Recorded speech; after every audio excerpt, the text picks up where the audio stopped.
Hello, everybody. My guest today is Oona Metz, a therapist, writer, and speaker who specializes in treating women navigating divorce. Based in Boston, Oona is a frequent speaker on the topics of divorce and group therapy and has guided hundreds of women through the emotional complexities of divorce. Oona is also the author of the book Unhitched, the Essential Divorce Guide for Women. The book offers a wealth of information, relatable vignettes, and engaging exercises to help you use your divorce as a transformational opportunity for growth and self-discovery. And that is a favorite topic of the Great Divorce podcast. Una, welcome to the podcast. Thank you so much for having me on today. I've really been looking forward to our conversation. We've been looking forward to having you on too, Una. So, in looking at your book, I really enjoyed the metaphor you use of climbing a mountain. And the book is structured in four parts along this mountainous journey. And perhaps before we get into each of these specific parts of the journey, you could just give us a Mhm. little bit of an overview of the book. Well, certainly. Thank you. Yeah, I guess just to start with my own personal bias about divorce, I've worked with women going through divorce I've really specialized in it for the last 15 years in my practice. And my bias about divorce is that it's always stressful. It's always heartbreaking. It's never something people want to go through, and yet sometimes people need to go through it. And once people have kind of done the work of grieving, then I think divorce can also offer some opportunities for growth and healing and transformation on the other side. And so I really structured the book as using that metaphor of climbing a mountain, that it's really hard work. Um, and you need to be prepared, right? It's hard to climb a mountain by yourself with no map and no snacks and no sense of where you're going. And so I think it's important with this metaphor, to make sure you're not going it alone, and to know that the journey is going to be hard and that you need to take one step at a time. Sometimes it's all you can do, just left foot, right foot, left foot, right foot, and then, but once you get to the top, you might be surprised at what a nice view there is up there, and what a feeling of accomplishment you have for yourself, and maybe even in addition to accomplishment, a feeling of empowerment, or strength. Like, wow, I didn't think I could do this, but I just climbed this incredible mountain, and look at that view, you know. That's so true, Una, and you touched on a number of themes that I like to bring to the podcast. First of all, of course, we're dealing principally with divorce for older people, but whether it's older or younger, there is life after divorce, and it's often Yes, a better, more satisfying life because you're emerging from a situation that wasn't right for you. You've been that's right. forged in steel, so to speak. Um, Hmm. and it's an opportunity for us to grow. But as you mentioned, I like the mountaineering metaphor is really applicable because even an experienced mountaineer would want some team members, and nobody, Yes, very few people are really experienced in divorce. Um, right. I mean, some of us are, but most people aren't. Yeah, And yeah. can you imagine climbing a mountain the first time without a team and the right equipment and the right Right. support people? And Hmm. that points up another thing you said is that um, you really you can't be going it alone, but you have to dig in, and there's work involved, and Yes. that's tough to do when the emotions that you're going through. And I know Hmm. my personal case, you tend to just put yourself in the hands of your attorney, and Hmm. for good and bad. But I find most successful divorces are where we're able to regulate our emotions and work with our attorneys and be part of the process. And this is what I want to ask you about, your first stage of charting the route of divorce Hmm. essentially, and it's developing that support system. What do you advise your Yeah. clients? Well, I think you're right that your attorney is an important piece of the team. And I really advise people to always have a couple of consults with different attorneys and see which ones you really mesh with. And, a lot of times it's about the connection, not only the attorney's experience, but the connection you feel with somebody. But your attorney shouldn't be your only support person. I think it's so important to have if you have any kind of tricky financial situation, it's really important to involve either a certified divorce financial advisor or an accountant on your team.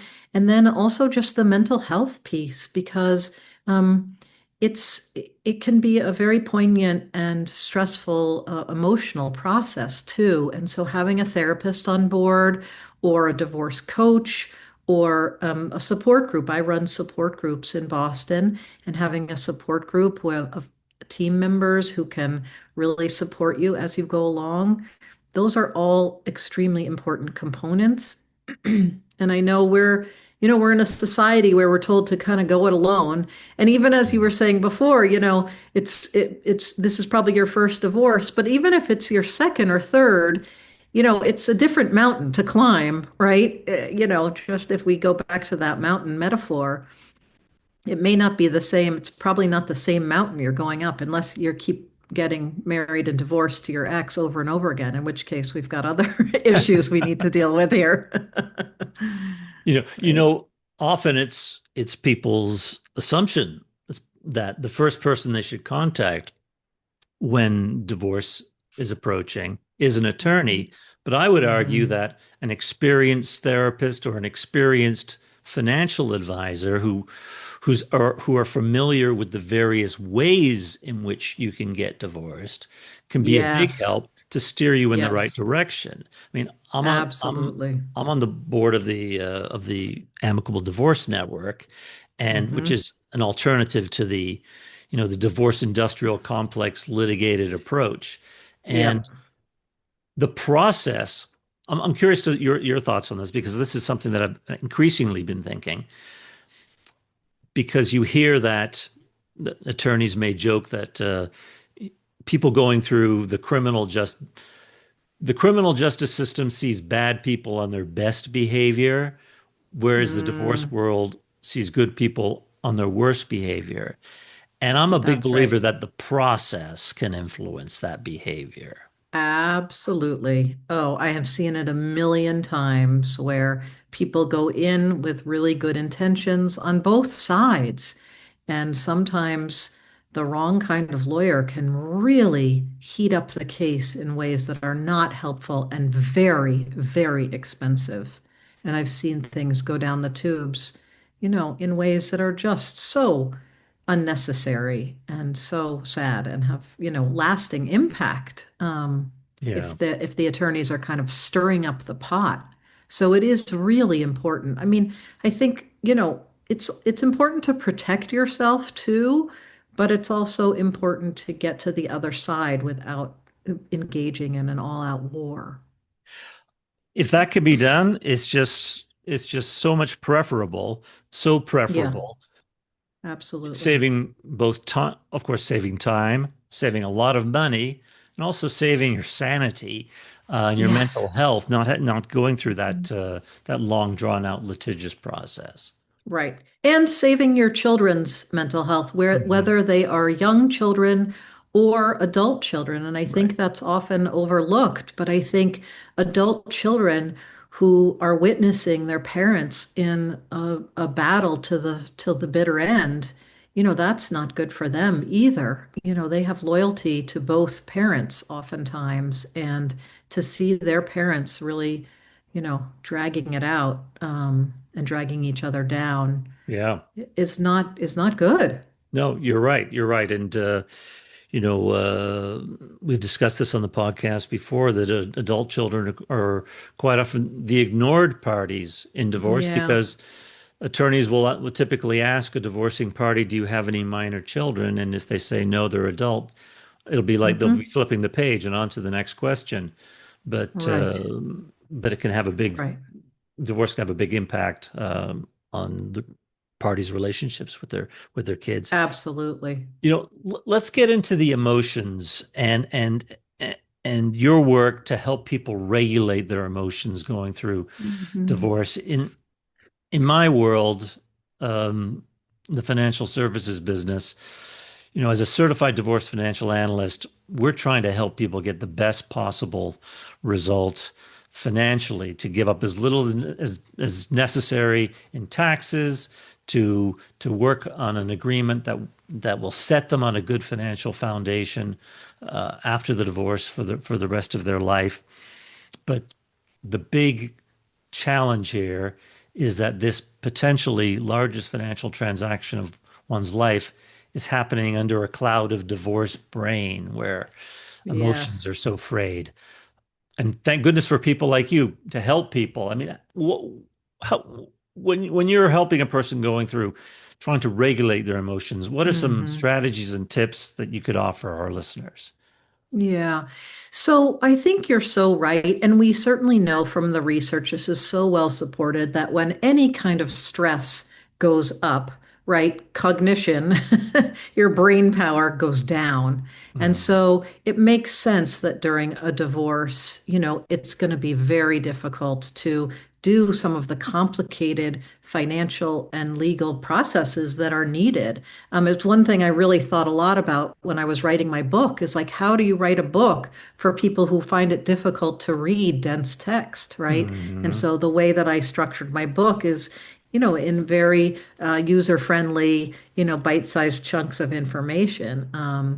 But I think one of the ways to do it is really just to normalize it because I think sometimes people get panicked that they're feeling so much and they worry, oh my God, I'm feeling so much. I'm always gonna feel this way, or am I going crazy? Or they just are uncomfortable with the intensity and the frequency of their feelings. And so just to remind them that this is a normal part of going through a divorce, that Right. their feelings will not last at a fever pitch forever, that they will get through it, and then really giving them permission to do things like you don't have to answer every text the minute it comes in. Oftentimes, I work with women and they say, every time I receive a text, my heart rate goes up. I become panicked. I don't know what to, I have this trigger response. And so I say to them, you are allowed to take as much time as you need to answer that, to do some calming practices to calm yourself down so that you're not answering in a place of panic, but you're answering from a place where your brain is more kind of online. And there's a lot of strategies like that in the book. Even sometimes people really can't handle phone calls with their Mm, ex. And mm. so we work to have them renegotiate boundaries and just do emails for a while until the kind of conflict calms down a little bit. So, Yeah, I appreciate what you're saying about acknowledging the yes. pain and I guess is grief is maybe the best word. And you refer to the five Yeah. phases of divorce grief. Perhaps you might share that with what you've seen in your clients, so our listeners might recognize that. Yeah, yeah. So this is a model I developed after working with hundreds of women going through divorce. And it's 5 phases. And like any phase model, it's not that you kind of end one phase on a Tuesday night and start the next phase on a Wednesday morning. People go back and forth, and you might take 2 steps forward and 1 step back. But I think there's a general flow of, beginning in the phase one and going through to phase five. And I think the first phase really begins with heartbreak. And it's heartbreak whether you initiated the divorce or not. I think sometimes people think, well, if you initiated the divorce, you must be happy about it. And I don't think that's true. I don't think anybody's ever happy to initiate a divorce. You only initiate a divorce if things are really not working and you've had a series of heartbreaks in your marriage already, right? And if you're not the one who's initiating, Of course, you're going to be heartbroken because you were hoping that things were going to work out, Yeah. right? And then I think from heartbreak, we go to the second phase, which is the roller coaster. And that's what we were talking about before, just that roller coaster of emotions. Some of them are expected and some of them are unexpected. And some of them, sometimes you're feeling sad or angry or fearful or confused. But at other moments, you might be feeling relief or even a moment of joy.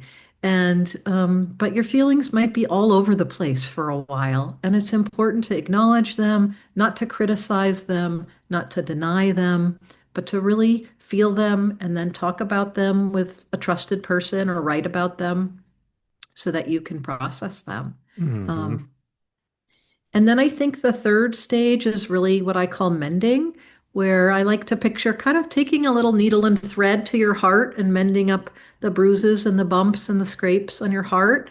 It's a time where you turn your attention away from your unhealthy marriage, away from all of the divorce things that are going on a daily basis, and back towards yourself and what you might need, what you might want during this time to help you feel better.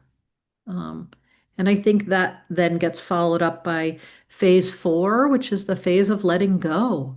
It's such an important phase if you want to move on to the healing. Because if we hold on too much to bitterness or anger or um, an old way of being, it's very hard to move on. And so letting go is a very important part of the process. And not only are you letting go of your spouse, but your Hmm. identity as a couple, your identity as being part of an intact family. There's so many parts of identity that come along with being married. Um, Yeah. and I think the fifth stage of divorce grief is really about um, moving on. And it doesn't mean the divorce isn't part of you. It doesn't mean you forget that you're divorced, but really it's a way of taking all of that energy that you spent in an unhealthy marriage and all of the energy that you spent in your divorce and reinvesting it in something that brings you pleasure, meaning, purpose, joy.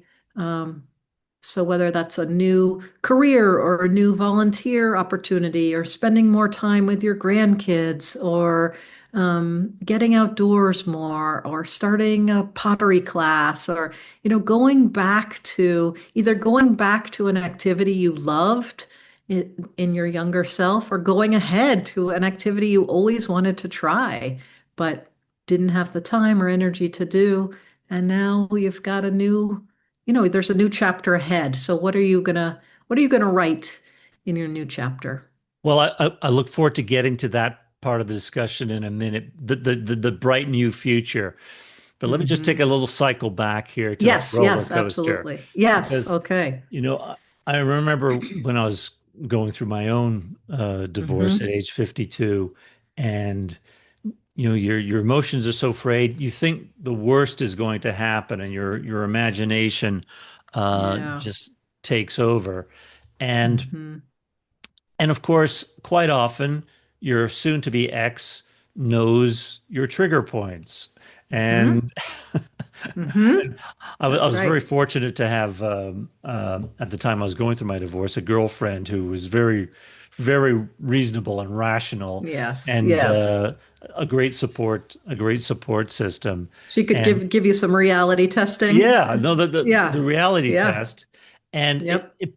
it ultimately pointed up to what you were saying about boundaries and saying, don't answer her text, don't ignore it. Hmm. Tell her to Yep. talk to your attorney or have her attorney contact Hmm. your attorney. Yep. Yep. Those boundaries are so important, not only with your ex, but you know, I'm thinking about you talk about support system. Support systems can sometimes not quite work out right when you've got Hmm. friends or family that perhaps Yes. A, they don't know what they're talking about, and B, Right. they may have agendas. Yes. Can you talk a Yes. little bit about dealing with family members as a support or not as a support? hmm I think that's such a good point because I certainly have had a lot of women who come into my support group and they say, I don't understand why half of marriages end in divorce, and I don't know anyone going through it. And I think it really is something that's such a unique experience. Even though so many people go through it, it is hard to understand what it's like if you haven't gone through it. And I think many times friends and family can be very well-meaning, very loving, and give you either unsolicited advice or advice that's not helpful or judgment. I think so often I've heard from my clients who say that their family members say to them, "Oh my God, why isn't it finished yet? How come it's taking so long?" Well, sometimes it takes a long time and, you don't necessarily have control over that. And it's not that helpful to hear somebody saying, "Why is it taking so long?" Um, so I think it is important to find people who don't have a stake in it, like to find a divorce coach or a therapist who's really experienced in divorce, who is not going to have a stake in the outcome, but who can really be there as a neutral support to you and just really be there to listen and guide without judgment. Let's get back to adult children for a moment Hmm. and their relationships to their parents, particularly Hmm. in older divorce Yeah. situations. You know, quite often adult children are ignored because legally they're not minors, there's no child support Hmm. issues, but children encompass from college age to Social Security age. I mean, people are getting Yes, divorced in their 80s with their that's children on right. Social Security. Hmm. Can you play up or point to maybe the family dynamics here and how adult children both need to be considered and could be a help to their parents going through the Hmm. process? Yeah, yeah.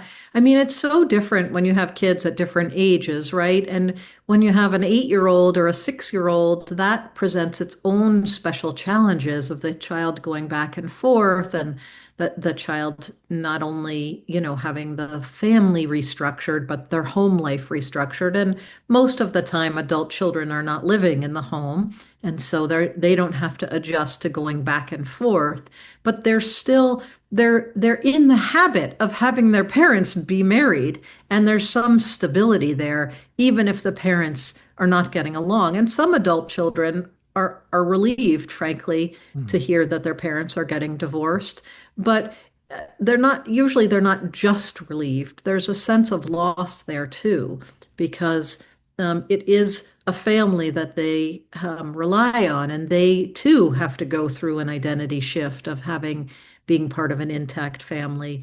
And then, yeah, maybe they don't have to go to mom's house and dad's house every Tuesday and every Friday, but they're still going to have to decide where to go for Thanksgiving or Christmas or Hanukkah or, the major holidays, and negotiating if their parents don't get along well. Do they see one of them and which one do they pick? And I think it's a gift to give to our children that they don't have to worry about us. And if we're going through something hard, oftentimes our adult children will be worried.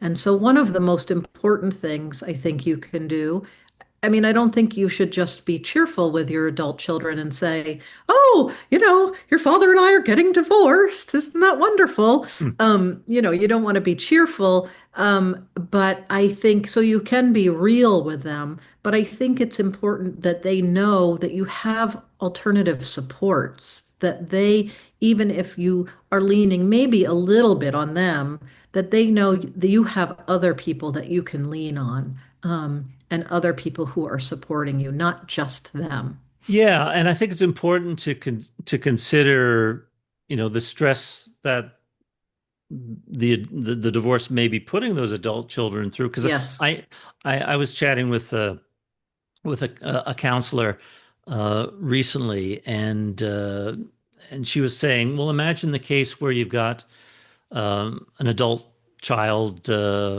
maybe son, whatever, who's 43 years of age, and he's Hmm. got teenage kids, and Hmm. he's been having some difficulties relating to his wife, and then his parents go and get divorced. I mean, Yeah. what a shock to the system that could be. And they've been married for 25 or 30 years, say. Right. Right. Well, So if he's 43, they've been married for a lot longer than that, I know right? my math's not very good. Yeah, yeah. I mean, and if he's 43 and his parents are getting divorced, he's had married parents for 43 years. Yeah, That's a long time, yeah. and again, it's hard for the 8-year-old when the parents get divorced, but at least his parents have only been married in his eyes for the 8 years he's been alive, right? So the 43-year-old, it's a real adjustment to make. And something that they're going through too. So I think parents often think, "Oh my God, we're going through this divorce," but your adult children are going through it too. It's a transition, it's a restructuring of a family, and it impacts everybody.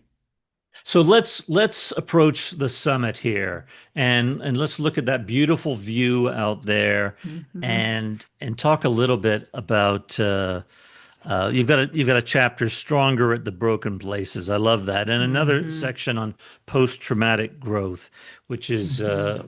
a favorite subject of mine. Yeah. I'd love for you to share some of your experiences working with people who've really thrived after divorce, particularly maybe later in life, and any Hmm. particular advice or thoughts you might have for people in this area. Yeah, yeah. Yeah, I've seen a lot of women recently in my practice who are in their 60s, and even a couple in their 70s. And, oftentimes when people first come in, they say, "This is the worst possible thing that could have happened to me and my family." And by the time we've really worked through the legal parts of the divorce, but also really the emotional aspects of the divorce, oftentimes they come to realize that it wasn't the worst possible thing that could happen, that in fact, it was one of the best things that could happen. And I think that it takes a lot of energy to be in an unhealthy marriage. And so when the unhealthy marriage ends, it does free up some energy to really think again about what it is that you need and want in life, what kind of relationship you want to have with yourself, with your friends, with your family, and potentially with a new partner. Um, and how you want to spend your time. What do you want to spend your time doing? Um, and so those are the ways in which I think it can, and it's hard to know that in the beginning or to believe that in the beginning when it's just so heartbreaking. Excuse me. Um, but I have seen it so many times. Especially in a long marriage where you've kind of settled into a pattern for maybe 20 to Hmm. 30 years or longer. It's Hmm. not like you're going to be the new you and reinvent yourself as soon as the ink's dry on the divorce decree. There's got to be a Sure. process there of Yeah. self-discovery and self-understanding, no? Mm.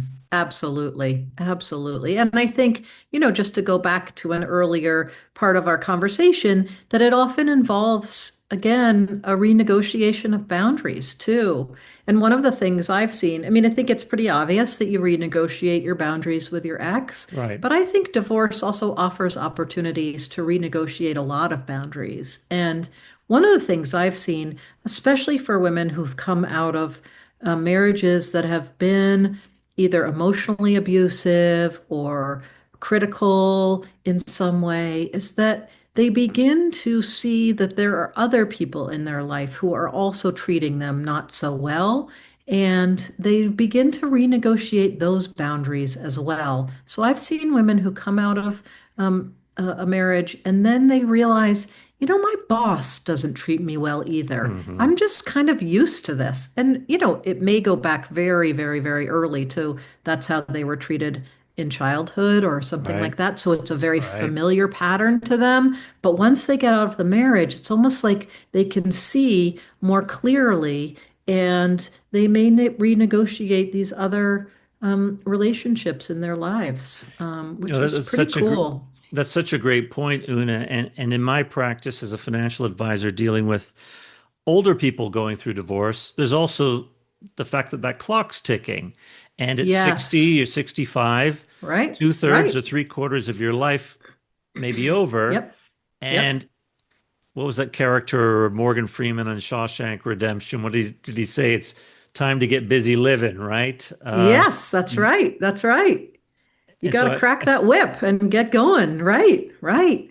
Right. Yeah. I think that can spur people into Yes. establishing these boundaries and saying, this Yep. person hasn't really been very good for my life. And it may, as you say, it may be a boss or it may be a frenemy or Yes, that's right. Right. Right. Yep. Yep.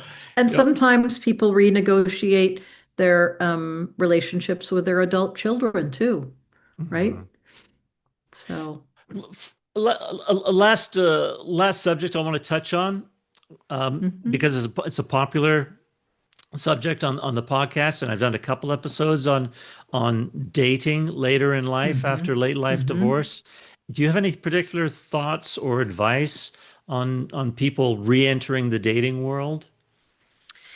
Well, one piece of advice, I have a couple of pieces of advice. So one is to be careful not to go too quickly. I think it's important that you do really do the work of grieving before you get out onto the dating scene. Your heart is tender, right, during a divorce, and you don't want to, just like if you had a bruised ankle, you don't want to go run a marathon on your bruised ankle, right? So your heart is tender, so be careful and go slow. But I also just really want to offer permission that, especially later in life, your new relationship may look very different than what you were looking for 20, 30, 40, 50 years ago, right? And so you may not be looking for somebody to, you're probably not going to be looking for somebody to have children with, or even necessarily to parent your or step parent your adult children. So just the permission that you don't have to stick to the kind of cultural script we have that first you date, then you marry, then you have a baby, or then you buy a house, then you have a baby, right? People can do all kinds of different things. And I think I have seen that a lot where some people say, I don't want to live with somebody again. I want to just stay in my house, but I'd really like to have somebody that I go out to dinner with on a Saturday night, somebody maybe to take some trips with, and somebody to, have a nice activity partner with some romance, but I don't want to live with anybody anymore, Right. and that's okay, right? Yeah. And maybe you do want to live with somebody, that's okay too, but really give permission to have a variety of different ways that relationships can look like. So that's my main advice is just permission to do what works. I agree. And I think taking your time makes all the sense in the world, particularly as you do this work of self-discovery and getting in touch with yourself and what you really Hmm. want after emerging from, a long-term marriage. Yeah, yeah, absolutely. Una, if our listeners want to find out more about you and your work, how can they Mhm. get a hold of you? Oh, that would be fantastic. So I have a website. It's oonametz.com. That's OONAMETZ.com. I have a ton of free resources on my website. I have articles. I have articles about gray divorce. I have podcasts that I've been on. I have legal and financial resources. I have lists of wonderful divorce memoirs and great children's books on divorce, as well as lots of other resources. So I invite people to come find me there, and really would welcome being in touch. If there's anything that sparks your interest, please feel free to reach out on my website. I'll be sure to put your website information in the show notes to the podcast. Una, thanks very Great. much. It's been a very enjoyable chat with you. Great. And also just wanted to let people know if you're interested in hearing more about my book or reading my book, you can get an audio version or a print version on Amazon. Again, it's called Unhitched, the Essential Divorce Guide for Women. Thank you for mentioning. I was going to mention the book again at the end. I forgot. So I'm glad you Great, picked up great. on that. Thanks very much, Una. Thank you. It's been a pleasure being here. Thanks so much for tuning in to this episode of the Grey Divorce Podcast. To learn more or get in contact with your host, you can visit Andrew's website at transcendretirement.net. Also, please feel free to rate, subscribe, and leave a review wherever you listen to your podcasts. That helps others find the show, and we greatly appreciate it. Thanks again for listening, and we'll catch you in the next episode. Information provided is educational only and should not be construed as legal or tax advice. Each situation is unique and should be discussed with your tax or legal advisor prior to implementation. Andrew Hatherley is not an attorney and does not provide legal advice. Information provided is financial in nature. Advisory services offered through Hatherley Capital Management, LLC. Divorce financial analysis services offered through Wiser Divorce Solutions, an affiliated company.